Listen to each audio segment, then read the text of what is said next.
함께 볼 말씀은요, 신약성경 마가복음 3장 1절로 6절까지의 말씀입니다.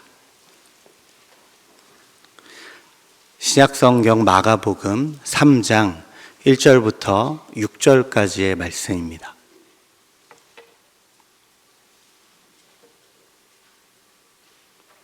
함께 살아계신 하나님 말씀을 받들어 읽겠습니다. 예수께서 다시 회당에 들어가시니 한쪽 손 마른 사람이 거기 있는지라. 사람들이 예수를 고발하려고 연식일에 그 사람을 고치시는가 주시하고 있거늘 예수께서 손 마른 사람에게 이르시되 한가운데에 일어서라 하시고 그들에게 이르시되 안식일에 선을 행하는 것과 악을 행하는 것, 생명을 구하는 것과 죽이는 것 어느 것이 옳으냐 하시니 그들이 잠잠하거늘 그들의 마음이 완악함을 탄식하사 노하심으로 그들을 둘러보시고 그 사람에게 이르시되 내 손을 내밀라 하시니 내밀매 그 손이 회복되었더라. 바리새인들이 나가서 곧 헤롯 당과 함께 어떻게 하여 예수를 죽일까 의논하니라. 아멘. 하나님께서 이스라엘 백성들에게 주었던 십계명의 말씀 가운데 금원의 명령이 아닌 것이 두 가지가 있습니다. 십계명의 말씀을 가만히 생각해 보면 무엇을 하지 말라라는 문구로 거의 되어 있는데 그 중에 단 두 가지는 무엇을 하라라고 되어 있습니다. 어떤 건지 혹시 아실까요? 네, 제가 선물을 안 갖고 와서 죄송합니다.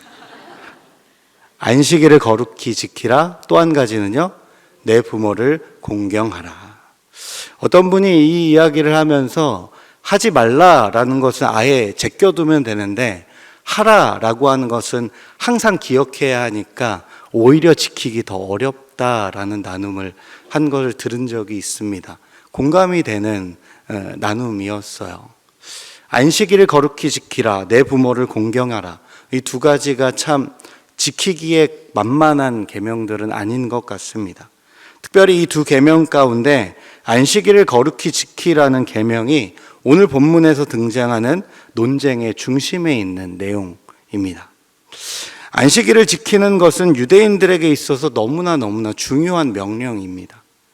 출애굽기 31장 16절에 이런 말씀이 있어요. 함께 말씀을 읽어볼게요. 이같이 이스라엘 자손이 안식일을 지켜서 그것으로 대대로 영원한 언약을 삼을 것이니. 하나님 모세에게 안식일을 지키는 것으로 이스라엘 백성과 하나님 사이에 영원한 언약으로 삼으라라고 말씀하셨습니다.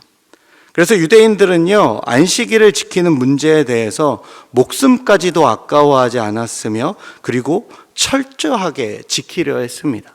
하나님과 하나님의 백성으로서의 약속의 표가 안식일을 지키는 것과 아주 밀접하게 연관되어 있기 때문에 그렇죠. 주전 170년경에요, 그리스라고 하는 거대한 나라가 알렉산더 대왕 이후에 4등분 되었을 때 셀루커스 왕국을 통치했던 왕이 있었습니다.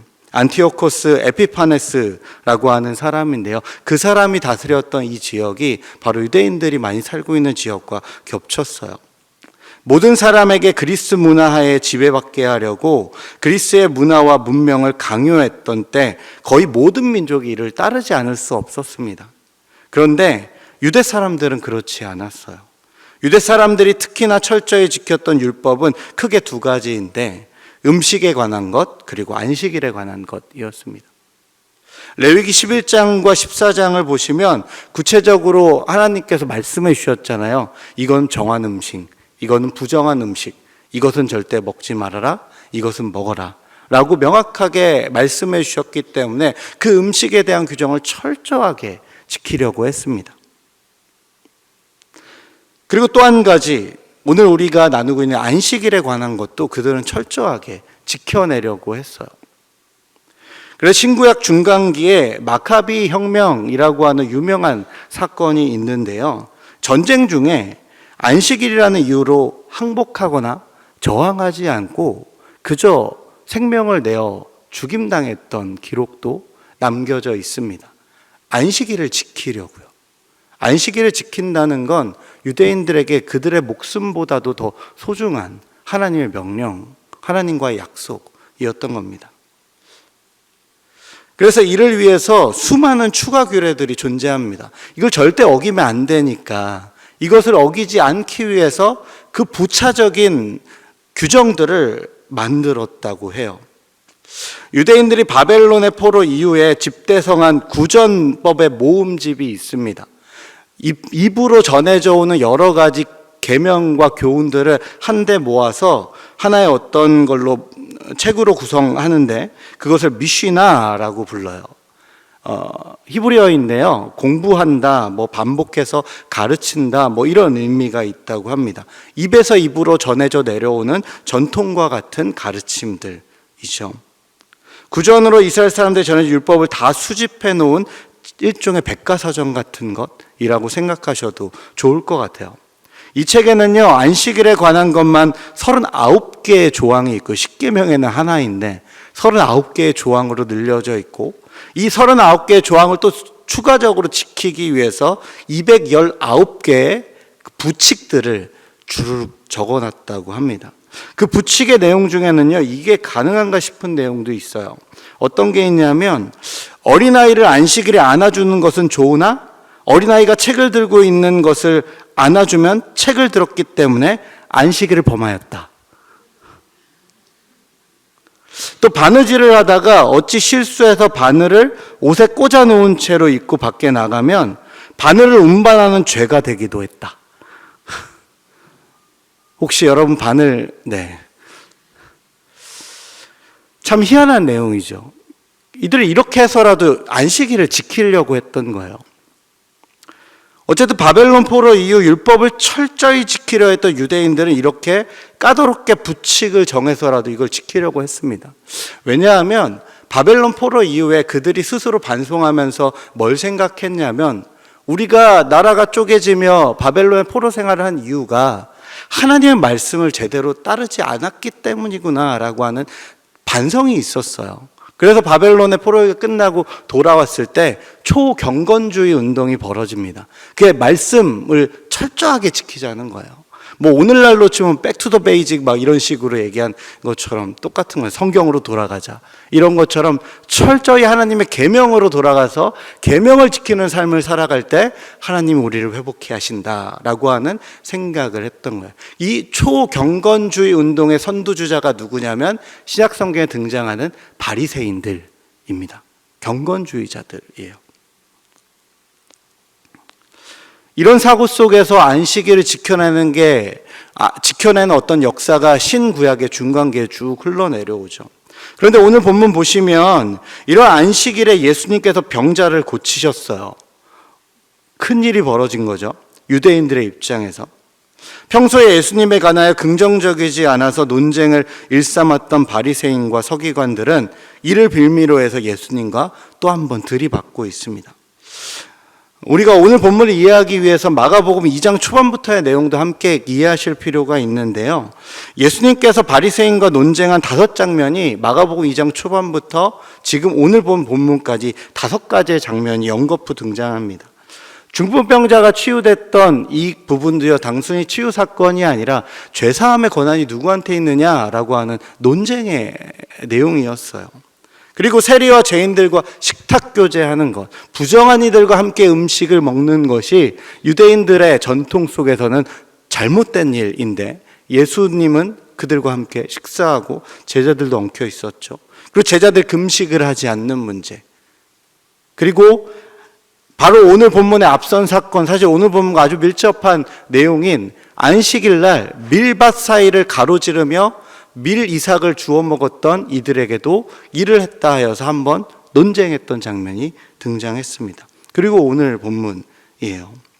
예수님은 공생의 초기 갈릴리에서 사역을 하시면서 종교 지도자들과 율법에 관한 논쟁을 진행하고 있는 겁니다. 특히 안식일에 관한 이 논쟁이 2개의 사건이 연거푸 나타나고 있는 것은요, 이 종교 지도자들과 가장 크게 부딪힌 심각한 논쟁의 주제가 바로 안식일이었다라는 거예요.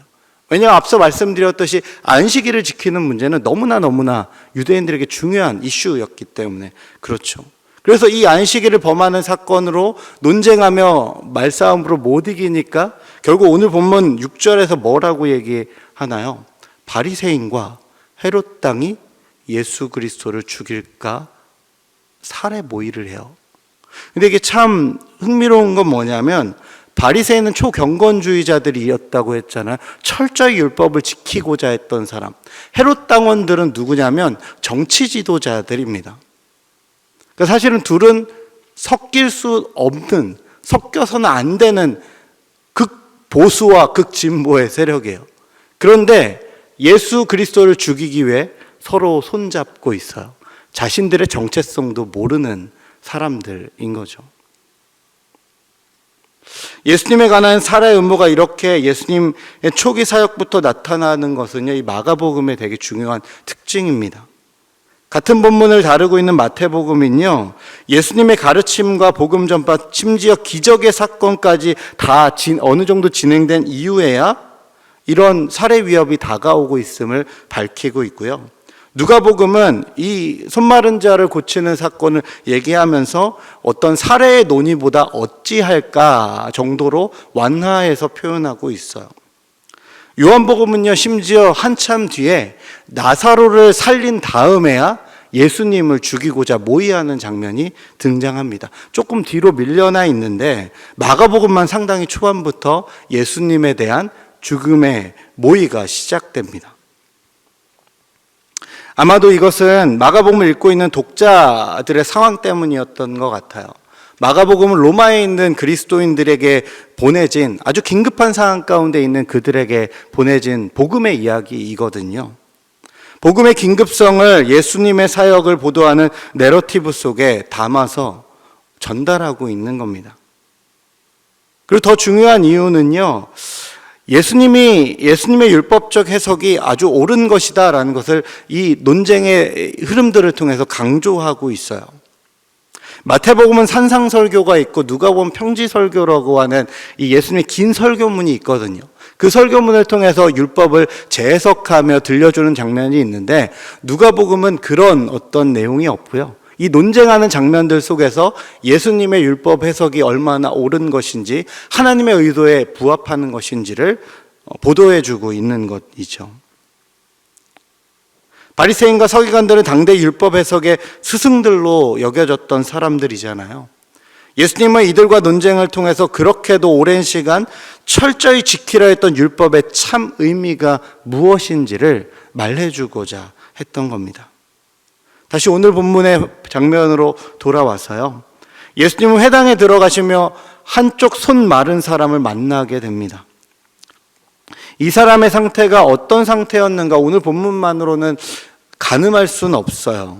다만 원어의 문법적인 표현을 살펴보면 손 마른 이 사람은요, 손이 마르게 된 사람이라고 직접적으로 번역해야 된다고 합니다. 뭐냐 하면 무언가에 의해서 후천적으로 문제가 생긴 사람, 장애가 생긴 사람이 오늘 본문에 등장하는 사람이었다는 거예요. 어떤 질병이나 사고로 근육이 마비되어 손이 말라버려 활동력이 완전히 상실된 사람이 바로 이 손 마른 사람입니다. 누가복음은 이 손 마른 사람을 오른쪽 손 마른 사람이다라고 좀 더 구체적으로, 아마 의사였으니까 더 그랬던 것 같아요. 표현하면서 오른쪽, 당대 오른쪽 하면 힘의 상징이거든요. 그 오른손이 말랐다라고 하는 거는 모든 힘을 잃었다라는 거예요. 이 사람이 얼마나 절박한 처지에 있는지를 표현해주고 있는 거예요. 단순히 병이 있었다가 아니라 인생의 땅바닥까지 추락해 있었던 사람이 바로 이 사람이었던 겁니다.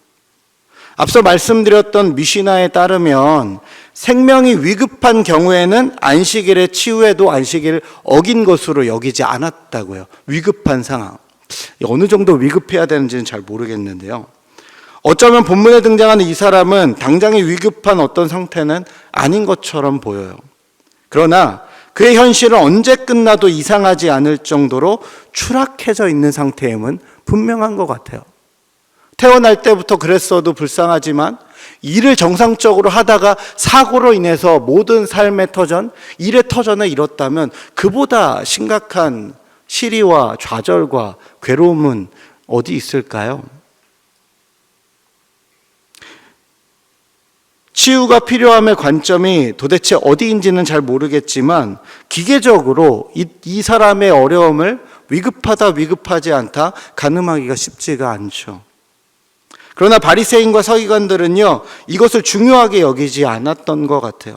그들은 율법의 형식을 지키는 것으로 율법을 철저히 준수하고 있다는 착각에 빠져 있었던 거죠. 무엇보다도 지금 그들의 관심은요, 이 손마른 자가 어떻게 되는데 없어요. 오늘 보면 2절에서 뭐라고 얘기하고 있냐요? 사람들이 예수를 고발하려 하여 이 손마른 자를 어떻게 하는지 보고 있다가 이 손마른 자의 무슨 행위를 하면 예수님을 고발하려고. 그들의 목적은 율법과 안식일의 준수 이런 게 없어요. 어디 한번 걸려봐라 이러고 있는 거죠. 이를 다 하신 예수님은요, 손마른 사람을 일으켜 한가운데 세웁니다. 그리고 바리새인과 서기관들에게 먼저 말을 거셔요. 이건 아마도 이미 앞선 미리삭 사건 때문에 안식일에 대한 문제를 한번 충돌이 있어서 먼저 말을 거시는 것 같아요. 오늘 4절 말씀에 예수님 뭐라고 말씀하시나요? 함께 한번 읽어봅시다. 4절입니다. 그들에게 이르시되 안식일에 선을 행하는 것과 악을 행하는 것, 생명을 구하는 것과 죽이는 것 어느 것이 옳으냐 하시니 그들이 잠잠하거늘. 이 질문은요, 그들에게 정말 그들의 대답이 뭔지를 듣기 위한 질문이 사실은 아닙니다. 그들이 이미 알고 있는 정답을 스스로 확인시키려고 하는 질문이에요. 이미 미시나에 그런 게 있다고 했잖아요. 생명을 구하는 것, 선을 행하는 것, 그 어떤 목적에 있어서는 사실은 할 수 있어요. 그것을 질문하시는 거죠. 그러니까 그들의 반응이 어때요? 아무 말도 못하죠. 이것이 그릇된 일이 아니라는 것을 스스로 알고 있기 때문에. 5절 말씀을 보시면 이러한 모습을 보고 그들의 완악함을 보시고 탄식하고 노하셨다라고 묘사하고 있어요.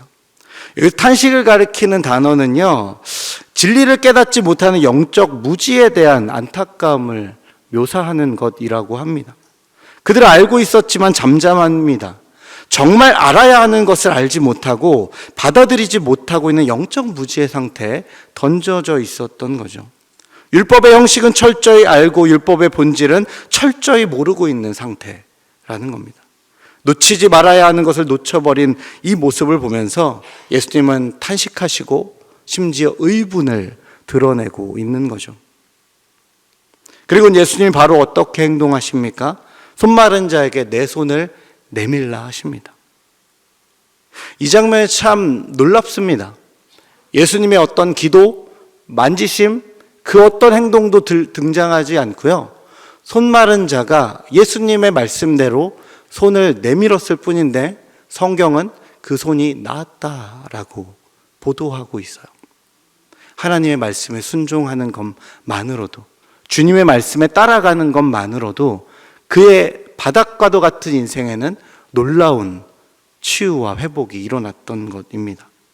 굳어버려 정상적인 기능을 할 수 없었던 손, 마음껏 자신의 꿈을 펼쳤던 손, 이제는 부끄러움과 절망의 상징이 되어버린 그 손, 내밀고 싶지 않았겠죠. 그러나 그는 내밀었고 예수님의 치유를 경험하게 되었습니다. 이를 통해서 깊고 어두운 구덩이에 빠진 인생에게는 희망의 빛이 비추어졌고, 율법의 형식과 교만의 틀에 갇혀버린 바리새인과 서기관들에게는 안식일의 참된 의미가 전해지고 있죠. 안식일에는 선을 행하는 것입니다. 안식일에는 구원을 행하는 것입니다. 안식일에는 사랑을 실천하는 것입니다. 율법은요, 그 자체로 사실 선한 것이에요. 로마서 7장 12절, 디모데전서 1장 8절 나중에 꼭 찾아보세요. 율법은 적법하게만 쓰면 선한 것이라고 성경은 정의하고 있습니다. 율법은 잘못된 게 아니에요. 그러나 그 율법이 누군가를 해치거나 싸워 이기기 위한 도구로 쓰이는 순간 변질되어 버리는 것입니다.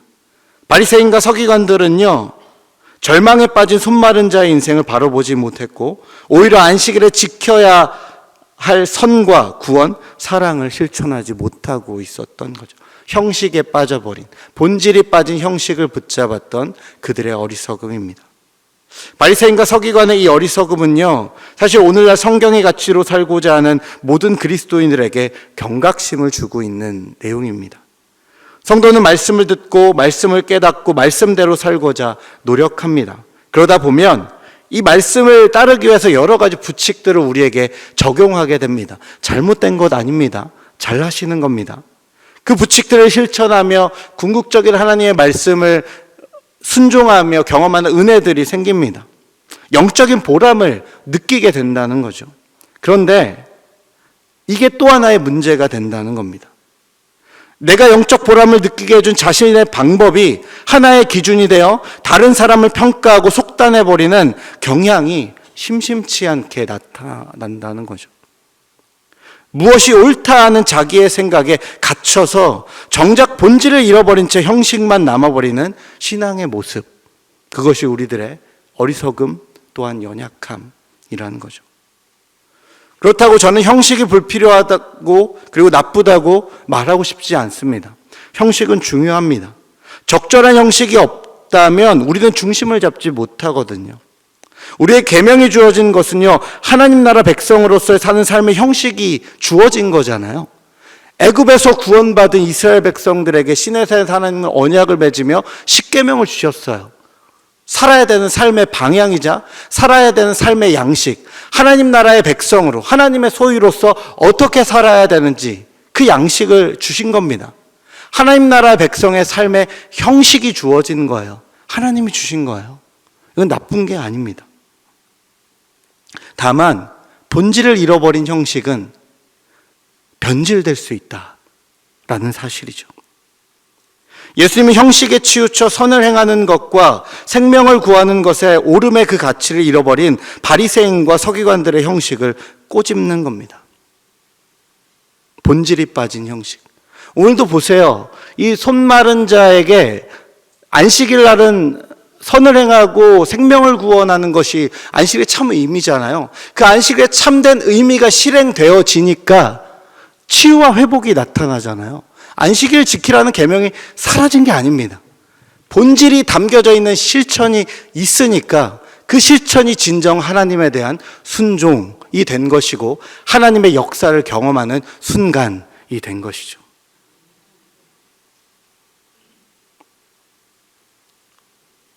반대로 모든 형식을 무시한 채 본질만 행하라는 것도 예수님의 교훈은 아닙니다.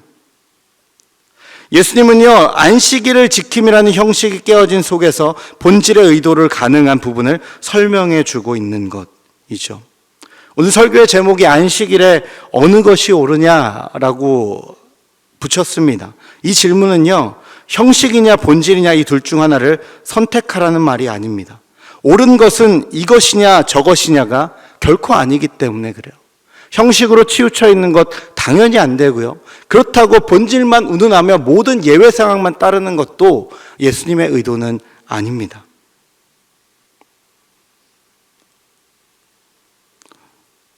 옳은 것은 이것이냐 저것이냐가 아니라 옳은 것은 오직 하나님뿐입니다.